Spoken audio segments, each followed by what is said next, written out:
Hola, ¿qué tal? Muy buenos días, tardes, noches. Desconozco el horario del lugar en el que te encuentres, pero hasta allá te mando un saludo y le pido al Señor que te cuide, que te bendiga, que te guarde. Y le pido al Señor Jesús que interceda por ti ante nuestro Padre Celestial, porque Él es el único camino hacia nuestro Padre. Me presento contigo, mi nombre es José Manuel Martínez Medina, soy originario de la ciudad de Puebla, orgullosamente mexicano, tengo 29 años de edad. Desde el año 2012 soy cristiano, me congrego, sin embargo no tengo ningún ministerio en la iglesia en la que me congrego, pero eso no significa que no pueda compartir la palabra del Señor, porque de hecho es para nosotros los cristianos una obligación el compartir la palabra de nuestro Salvador, y lo hago a través de las redes sociales o a través de videos. En este caso pues es un video, y quisiera compartirte algo que el Señor ha puesto en mi corazón. Espero hacerlo bien, aunque sé que no seré yo quien te lo comparta, sino el Señor, y por lo tanto saldrá todo correctamente. El tema de hoy es: ¿cómo pues entenderá el hombre su camino? Quiero que me acompañes a la carta de los Hebreos, una carta que Pablo escribe a los suyos. Él era judío, un fariseo de la tribu de Benjamín, y quiero que vayamos al capítulo 12, versículo 6. Te repito, la cita bíblica es Hebreos capítulo 12, versículo 6. Y dice de la siguiente manera: porque el Señor al que ama disciplina y azota a todo el que recibe por hijo. Algunos podrán decir que el Señor es injusto. De hecho, este argumento es uno de los favoritos por los ateos para decir: es que cómo es posible que Dios exista y existan calamidades en el mundo. Dios es injusto. Y más si escuchan esto, que dice: porque el Señor al que ama disciplina y azota a todo el que recibe por hijo. Quiero que pensemos en lo que nuestro Señor hizo cuando envió a su único hijo, al primogénito de la creación, a Dios mismo, a morir por nosotros en la cruz. Si no estimó a su propio hijo, lógicamente a nosotros, sus hijos adoptados por la sangre de su hijo, nos va a disciplinar. ¿Y de qué manera nos va a disciplinar? A través de pruebas. Si tú le das absolutamente todo a un niño, el niño no lo va a valorar, y lo único que vas a conseguir es echarlo a perder y no hacerlo crecer a la estatura del Hijo primogénito de nuestro Salvador Jesucristo, porque nosotros tenemos como propósito crecer a la estatura del varón perfecto, que es el Señor Jesús, Cordero sin mancha, que murió por nosotros. El Señor nunca cometió pecado, sin embargo, el Señor, nuestro Dios, cargó en él la culpa por nuestro pecado, y la paga por el pecado es la muerte. La Biblia es clara cuando habla sobre esto. Incluso yo te lo puedo decir: yo durante 7 años practiqué el satanismo, y mis pecados me llevaron a la muerte. Sin embargo, en ese momento el Señor Jesucristo se manifestó a mi vida y me hizo saber que yo no tenía que morir, porque Él ya había muerto por mí en la cruz del Calvario. Fíjate qué contradictorio. Yo le serví al diablo y el diablo me quería asesinar, y Cristo fue quien me salvó, y desde ese día y hasta el día de mi muerte solamente le serviré a Él, a mi Redentor, al Señor que dio su sangre por mí. Quiero que me acompañes a Lucas capítulo 12. Vamos a ir del versículo 47 al 48. Lucas es el único escritor de la Biblia que no pertenece al pueblo judío. Se dice que él era griego, algunos dicen que era un esclavo con profundos conocimientos en medicina, pero el punto central es que él no era judío, y él escribe un evangelio y escribe el libro de Hechos. En el libro de Hechos se narra la llegada del Espíritu Santo, una promesa que hace nuestro Señor para nosotros los creyentes. Y fíjate, esta promesa la describe un gentil. El Señor no hace excepción de personas y nos integró a nosotros los gentiles en su nación santa, en el pueblo que Él escogió, el pueblo sobre el cual Él se gloría, que es la nación israelita, ajeno al Estado judío, ajeno al Israel moderno. Ante los ojos del Señor, Israel como tal, su nación, aquella que liberó de Egipto Somos nosotros los gentiles junto con los judíos y las tribus que se encuentran perdidas. El Señor va a restaurar a su nación cuando Él regrese, y lo hará rápidamente, con gloria y poder, tal y como está escrito. Vayamos a Lucas capítulo 12, del versículo 47 al 48. Y dice así: aquel siervo que, conociendo la voluntad de su señor, no se preparó ni hizo conforme a su voluntad, recibirá muchos azotes. Mas el que sin conocerla hizo cosas dignas de azotes, será azotado poco, porque a todo aquel a quien se haya dado mucho, mucho se le demandará, y al que mucho se le haya confiado, más se le pedirá. Nosotros, cuando vivíamos en el mundo y no habíamos sido injertados en la nación del Señor, no habíamos sido adoptados por Él como sus hijos mediante la sangre de nuestro Salvador, éramos escoria, éramos humanos, imperfectos, estábamos sumidos en nuestros pecados y éramos el equivalente a un vaso despostillado, lleno de suciedad, un vaso en el cual llegaba cualquier cerdo, escupía en él, vertía alcohol, hacía de lo peor, y eso éramos nosotros, un vaso de deshonra. El Señor en su palabra dice que Él nos transforma en vasos nuevos para que pueda ser vertida la unción de su palabra en nosotros y nosotros podamos ser testimonio de la gloria del Señor. Entonces, nosotros que venimos de ese mundo de escollos, de ese mundo asqueroso, venimos empapados de Él y somos sucios. Y solamente en muchas ocasiones, a través de una prueba, nosotros podemos cambiar, pero también nosotros podemos pedirle al Señor que no nos pruebe en su infinita misericordia y que nos haga cambiar. Nosotros, por nosotros mismos, no podemos cambiar. Es una gran mentira el que las personas puedan cambiar. La psicología se ha desgastado años difundiendo una mentira muy grande, y lo digo con todo respeto a los psicólogos: la gente no puede cambiar. La gente se puede autocontrolar, pero tarde o temprano una persona autocontrolada va a estallar y va a seguir haciendo lo mismo que hacía antes. Cuando los apóstoles dicen: es que es imposible que el hombre se salve, el Señor responde: para el hombre sí es imposible, pero para Dios nada es imposible. ¿A qué se refiere el Señor con esto? Hay que dejar que el Espíritu Santo nos toque y que nosotros cambiemos a través de Él, porque es Él quien nos va a transformar a la altura de Jesús, del varón perfecto. De esta manera el Señor va a ser glorificado en nuestras vidas. Así que yo te sugiero que dejes de preocuparte. Ya no te aflijas más. Si tú tienes un problema muy grande, una actitud que vienes arrastrando por años, algún vicio, X o Y cosa, tú entrégasela al Señor y pídele que tenga misericordia de ti y no te pruebe y te quite esto. El Señor, como quiera que sea, te lo va a quitar. Ten la confianza, porque Él no abandona la obra que ha tomado en sus manos, y lo que promete Él lo cumple. Él no es un mentiroso.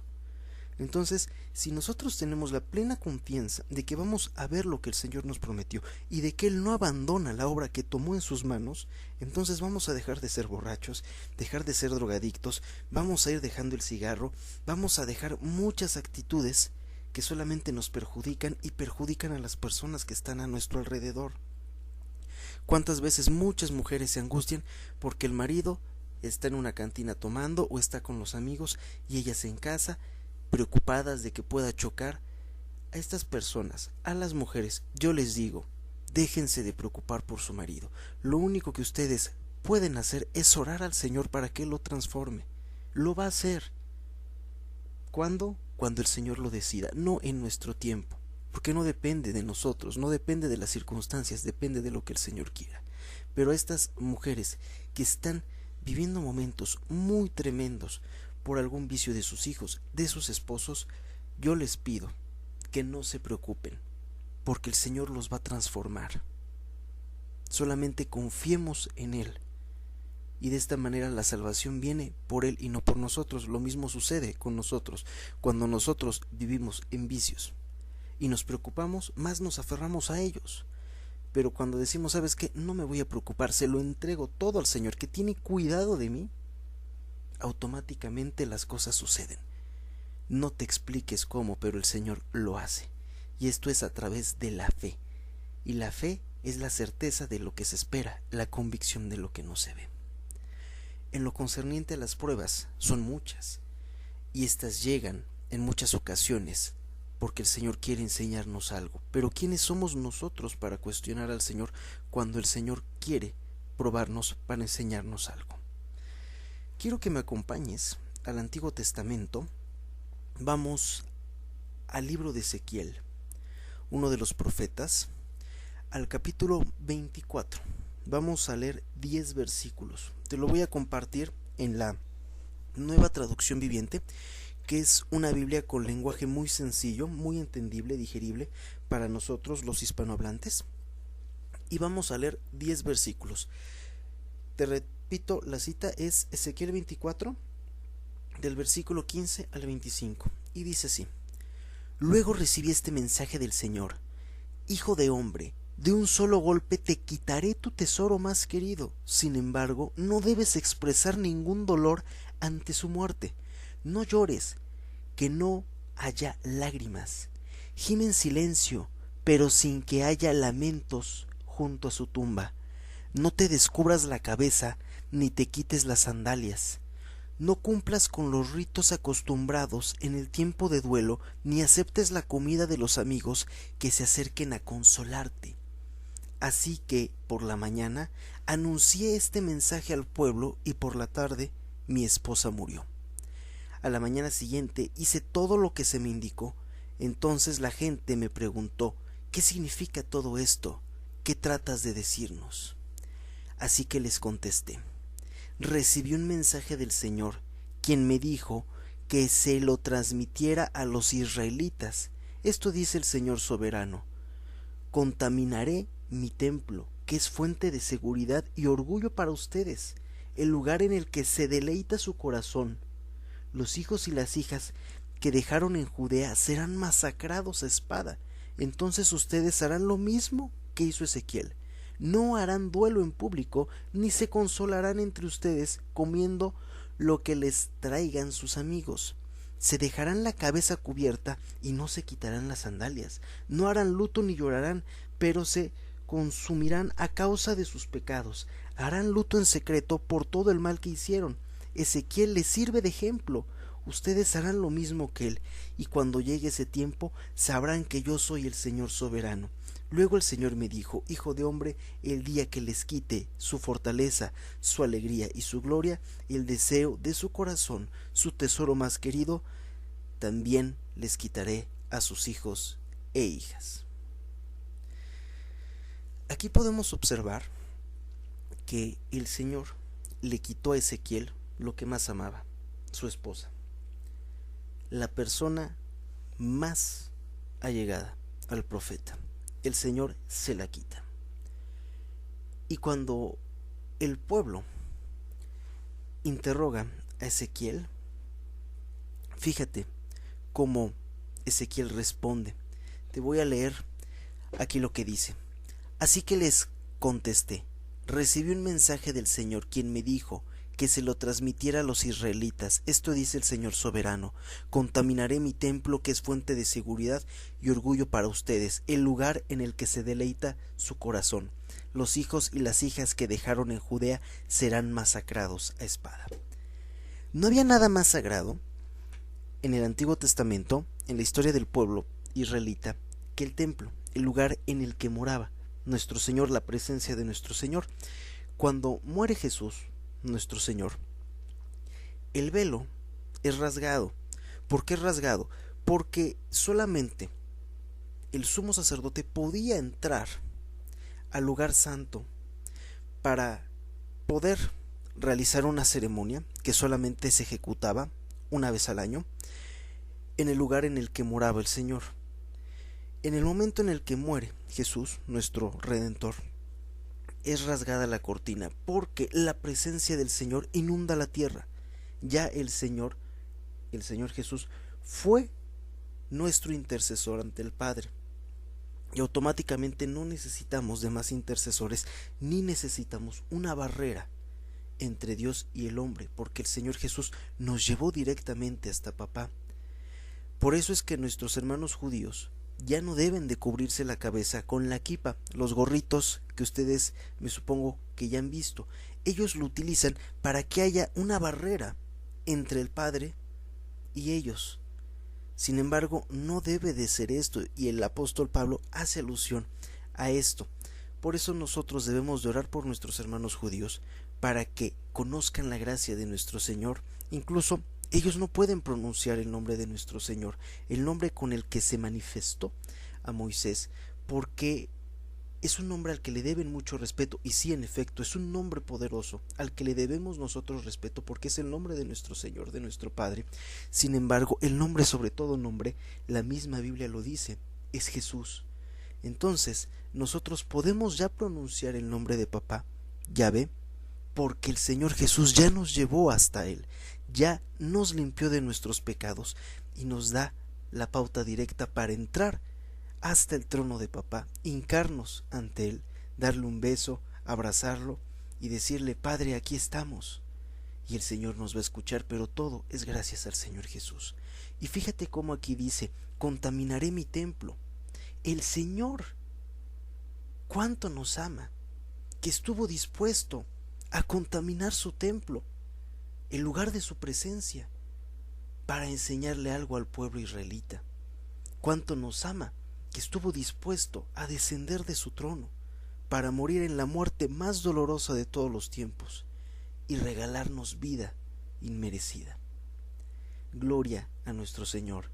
Nadie lo haría, y Él no tenía necesidad de hacerlo, porque Él es el Señor. Nadie como Él, ni lo imaginable se compara a la gloria de nuestro Señor. Y fíjate cómo aquí Ezequiel sirve de ejemplo a los israelitas para que ellos sean fuertes. Pero si nosotros aunamos en este texto, nos damos cuenta que la fortaleza de Ezequiel para superar la muerte de su esposa no proviene de él. Actualmente no provendría de la psicología, de la tanatología, de este tipo de doctrinas. La fortaleza del profeta viene de Jehová, viene de nuestro Señor. Y actualmente es lo mismo. Cuando nosotros perdemos a un familiar, cuando somos puestos a prueba de esta manera, nosotros lo único que podemos hacer es aferrarnos al Señor, porque Él nos va a consolar, Él nos va a ayudar a salir de esto, y no debemos de juzgarlo. Es muy difícil, muy difícil, pero el Señor es nuestra fortaleza. Él nos inyecta de ese poder sobrenatural, sobre todo esa paz inexplicable, muy diferente a la paz del mundo. Y el mismo Señor lo dijo: yo no doy la paz del mundo. El Señor da su propia paz en nuestros corazones. Ahora, yo te invito a que vayamos a Hechos, capítulo 16, al versículo 31. Si es que tú recientemente perdiste un familiar, y dice de esta manera: ellos dijeron: cree en el Señor Jesucristo y serás salvo tú y tu casa. En el momento en el que tú crees en el Señor, tu casa va a ser salva. Así que despreocúpate, porque muchos cristianos dicen: es que perdí a mi papá, perdí a mi mamá, a mi esposa, a mi hijo, a mi hija, a mi abuelita, y no aceptaron a Cristo. Nosotros debemos de confiar en la palabra de nuestro Señor cuando dice: cree en el Señor Jesucristo y serás salvo tú y tu casa. No hay de otra. El Señor va a salvar a tu casa, nos guste o no. Entonces no sabemos cómo lo va a hacer, pero si tú perdiste un familiar, ten la certeza, basada en la palabra, de que el Señor lo salvó, y el Señor te va a reencontrar con Él. Fíjate qué hermoso, y más gloria a nuestro Señor, porque es el único. Cuando resucite a los muertos, tú te vas a encontrar con tu familiar, y todo gracias al Señor Jesús. Él va a unir a las familias una vez más. ¿Para qué? Para que éstas se agachen ante Él y le den la honra eterna a su nombre y a nuestro Padre Celestial. Así que más encomiéndate al Señor Jesús, porque Él hará que algún día tú veas de nuevo a tu papá, a tu mamá, a tu hijo, a tu hija. Dale la gloria a su nombre de vida. y déjate de preocuparte por tu familiar que ya está descansando, y concéntrate en el único que podrá resucitarlo y en el único que puede sanar tu dolor, que es el Señor Jesucristo. Vamos a Lucas capítulo 12, del versículo 49 al 53. Estoy grabando en un micrófono bastante austero, así que de repente a lo mejor puede que escuches eco, puede que escuches más fuerte la voz que en otras ocasiones. Es un micrófono bastante sencillito, así que te pido tu comprensión. Como te lo dije, vamos a Lucas 12 del 49 al 53. Así dice: fuego vine a echar en la tierra. ¿Y qué quiero? Si ya se ha encendido. De un bautismo tengo que ser bautizado. ¿Y cómo me angustio hasta que se cumpla? ¿Pensáis que he venido para dar paz en la tierra? Os digo, no, sino disensión. Porque de aquí en adelante 5 en una familia estarán divididos, 3 contra 2 y 2 contra 3. Y estará dividido el padre contra el hijo, y el hijo contra el padre, la madre contra la hija, y la hija contra la madre, la suegra contra su nuera, y la nuera contra su suegra. En muchas ocasiones el Señor nos prueba con nuestra familia. ¿Por qué? Porque nosotros somos cristianos y ellos no. Y nos critican, nos incomodan, no dejan de atosigarnos, nos duele que hablen mal de nosotros. Cuando alguien hable mal de ti porque eres cristiano, tú no te sientas mal. Es difícil, pero pídele al Señor fortaleza. Si al Señor lo persiguieron, también a nosotros. Y muchas veces sin que tú des un motivo, sin que sepan que tú eres cristiano, el mundo te va a odiar. Porque no somos de este mundo. Si fuésemos del mundo, el mundo nos amaría. Pero como no lo somos, nos odia. Y en muchas ocasiones la prueba viene a través de tu familia. Aquí te lo puedo decir, yo que lo he vivido en carne propia. Mi papá es masón, sigue siendo masón, y lloro por él, y confío en el Señor Jesús, de que Él lo va a sacar de esa secta, porque me aferro a su palabra de cree en mí y serás salvo tú y tu casa. ¿Me preocupo? A veces sí, pero yo confío más en el Señor que en mi preocupación. Y yo lo único que hice fue: Señor, te entrego a mi papá, cámbialo, haz lo que tengas que hacer por salvarlo. Y el Señor, a través de sus promesas, me ha hecho saber qué cosas no va a hacer para cambiarlo, pero sin embargo no me ha dicho qué sí va a hacer para transformarlo. Pero me aferro a esa creencia. Entonces, si tú estás pasando una prueba con tu familia, te están atosigando porque tú eres cristiano, tú lo único que debes de hacer es no responder a eso y entregarle al Señor tus familiares. Confía en su palabra, el Señor los va a salvar y tarde o temprano se van a dar cuenta de su error. Y al final tú no habrás tenido la razón la habrá tenido el Señor Jesús, quien es el único y verdadero Salvador. Que tu mente siempre esté fija en Él.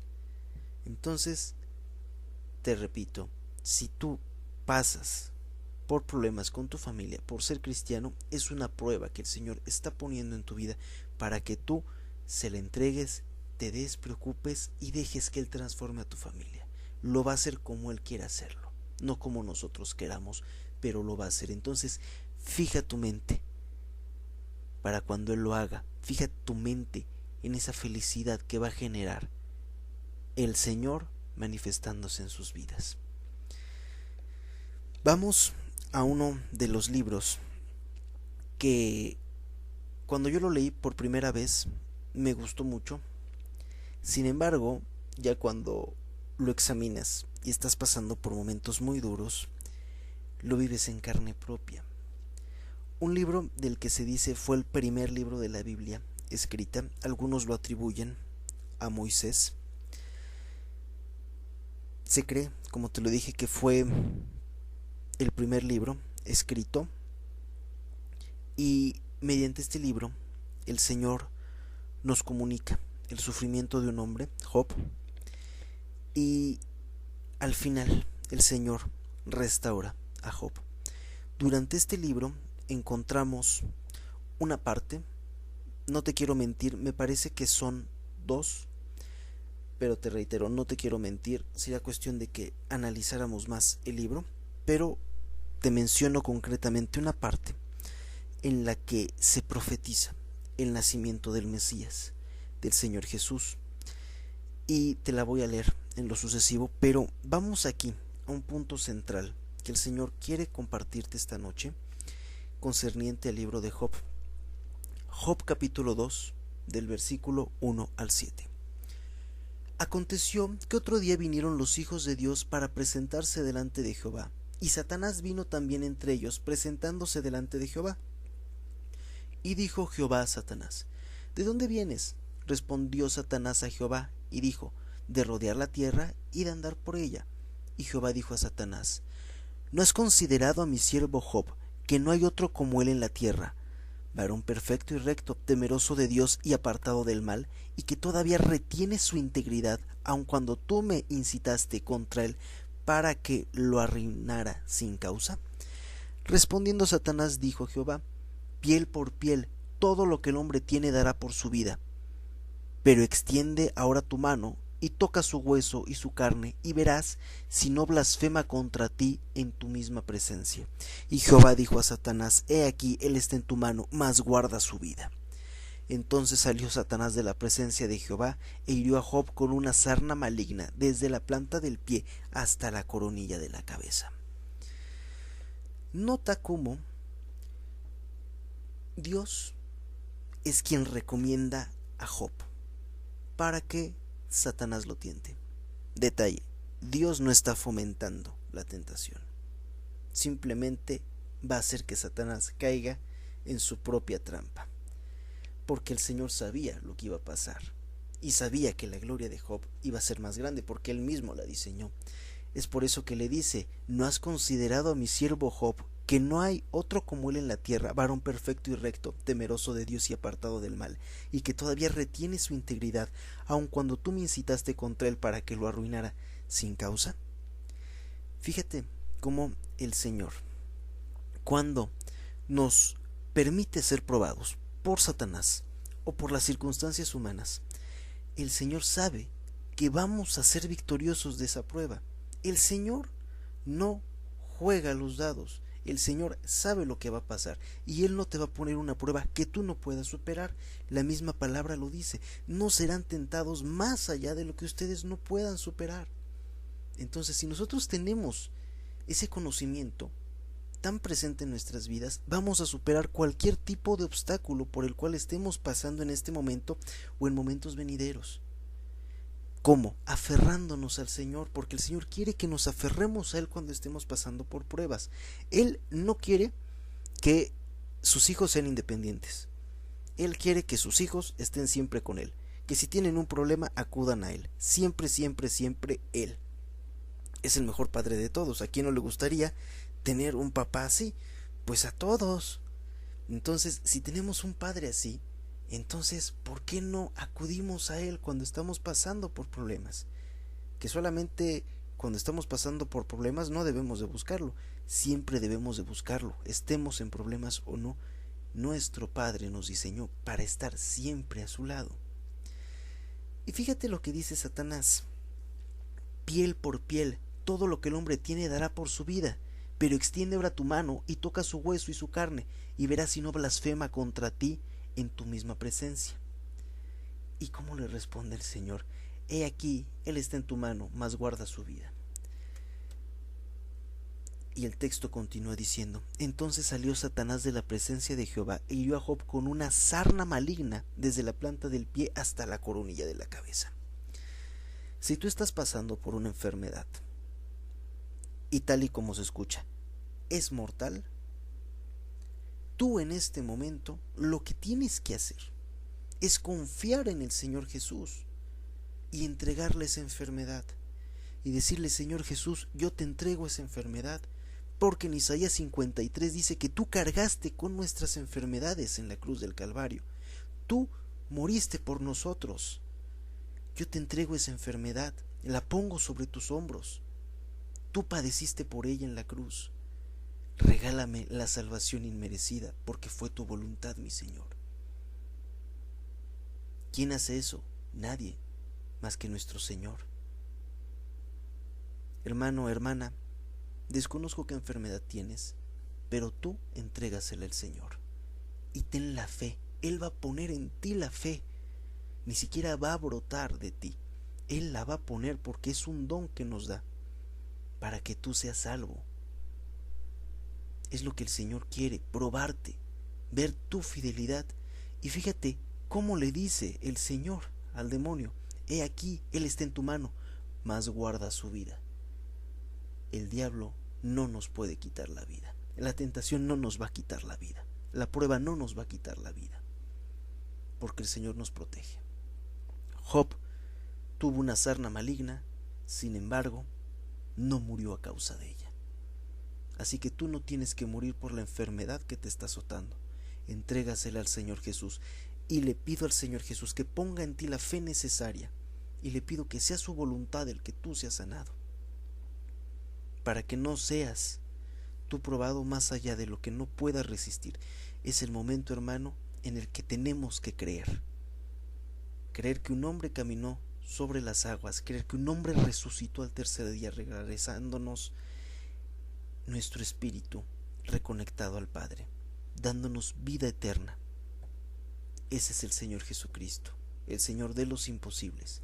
Basta ya al cristianismo teórico, basta ya a un cristianismo de razonamientos. Hay que creer en el Señor Jesús. Ahora, si tú vives con estrés, pensando en que te vas a enfermar y le tienes temor a las enfermedades, esto también ya es una enfermedad mental. Entrégasela al Señor Jesucristo. Él la sufrió. Tú ya no tienes por qué sufrir. Si Él murió en la cruz por ti, la deuda ha sido saldada.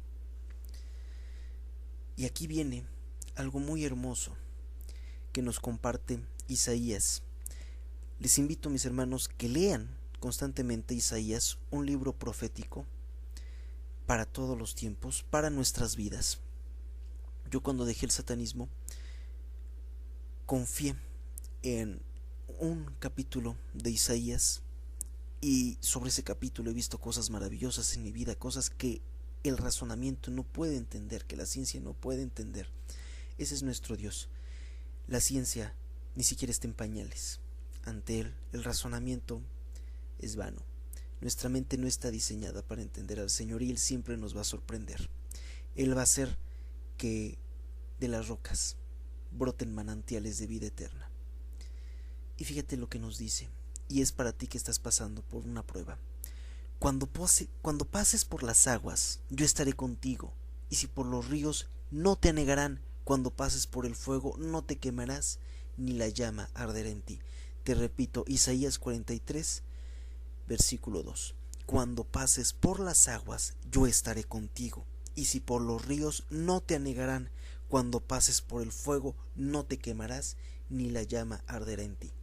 Si esto lo traducimos a nuestra vida diaria, podría decir: cuando te detecten cáncer, no vas a morir por él. Cuando te quedes sin trabajo, no te vas a quedar sin comer. Cuando tú pierdas a un ser querido, yo voy a sanar y a restituir en tu vida la felicidad. Yo, el Señor Todopoderoso, que todo lo puedo, no hay nada imposible para mí. Ese es nuestro Señor, mi querido hermano, hermana.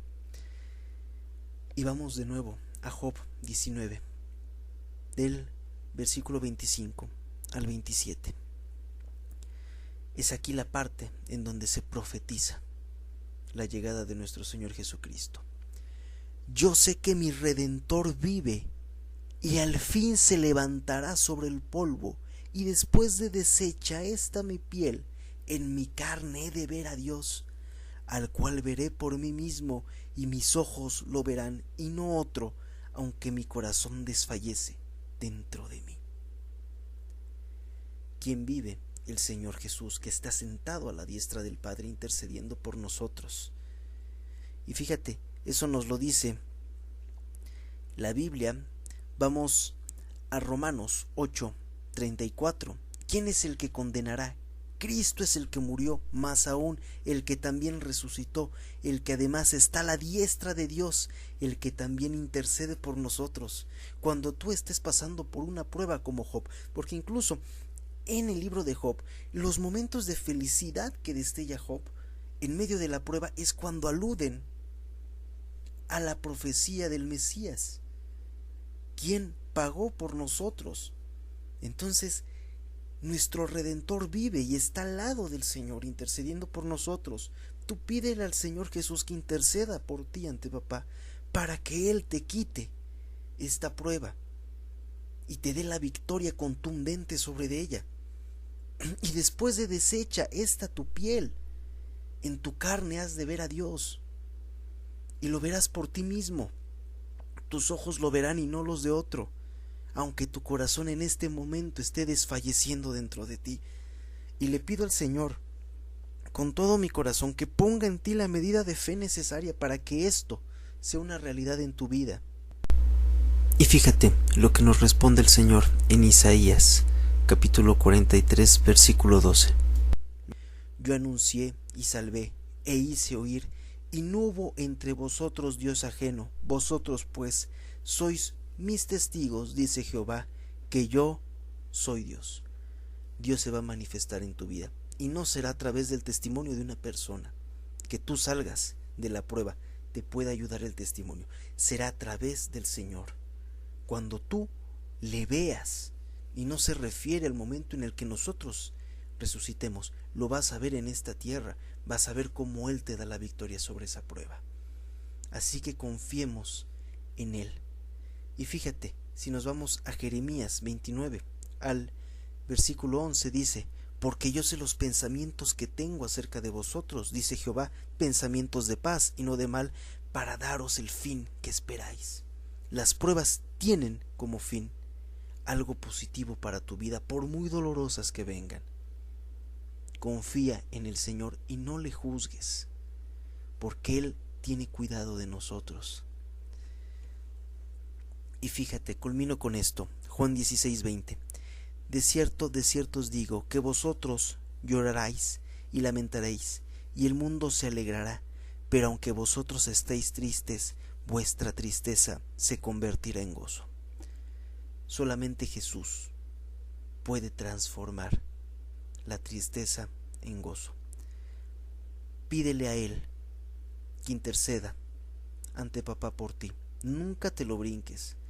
Pide todo a papá, pero sabiendo que Jesús está presente y que sin Jesús tú no tendrías derecho ni siquiera a abrir la boca ante papá, porque Él no te escucharía. Pídele al Señor Jesús que te enseñe a orar y que te enseñe a tener esa intimidad que desea tener contigo. Espero no haberte aburrido y te deseo un excelente día y que el Señor haga resplandecer su rostro sobre de ti, que tenga de ti misericordia y te muestre su favor. Así será. Amén. Cuídate, nos vemos, pásatela bonito, que Dios te bendiga. Adiós.